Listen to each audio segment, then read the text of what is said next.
salaamaaleykum la famille Kër Baye Bëgg Production leen nuyu bu baax di leen ziar di baal ak xam nga kanam gi ngeen ko gis mais ñi ngi jégg lu baax xam nga nekk ci ay liggéey nekk si ay production yu am solo kon li ngeen ñuy dimbalee mooy gën di abonné di gën di partager kon mbokk yi ñu leen saan benn vidéo da ñëwaat incha allah.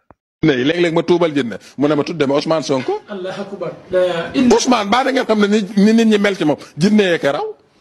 moo tax ji Ousmane ku mat a teel.